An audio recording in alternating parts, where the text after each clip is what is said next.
L'équipe des fiches pratiques du droit de la formation est heureuse de vous proposer ce rendez-vous mensuel consacré à l'actualité juridique en matière de formation professionnelle.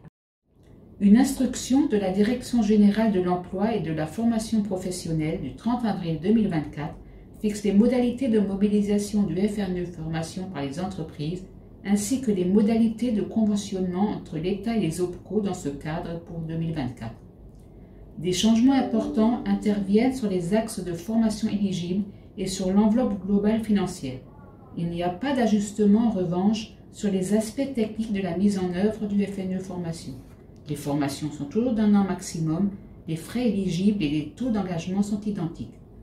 Rappelons que le FNE Formation permet le financement de projets de formation en vue d'accompagner les entreprises face aux mutations économiques.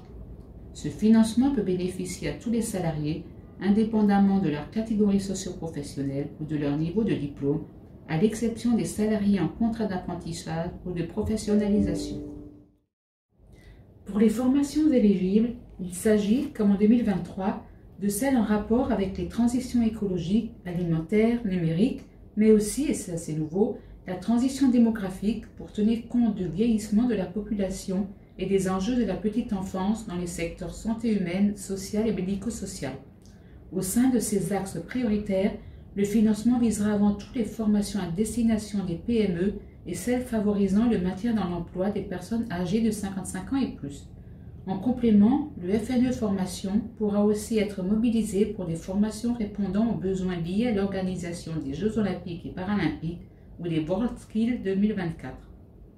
Les actions de formation doivent être dispensées par un organisme certifié Calliope ou directement par l'entreprise.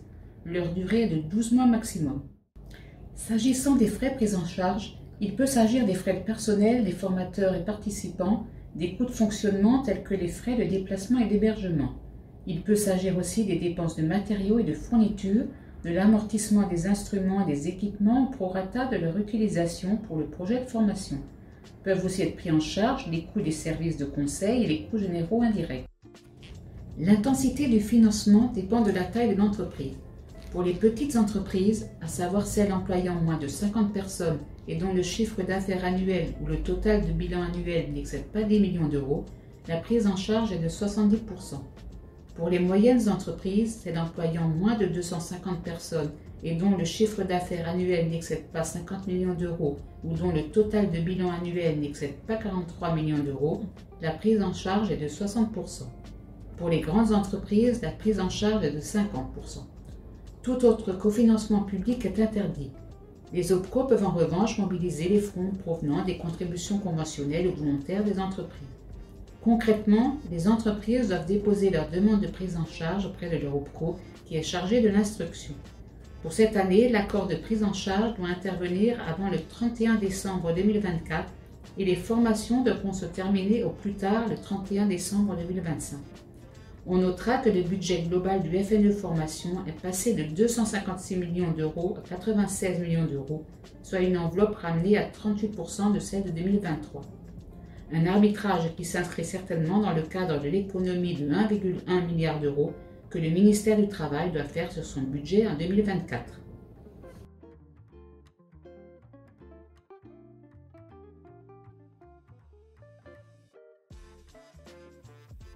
Merci pour votre attention. Nous vous donnons rendez-vous prochainement.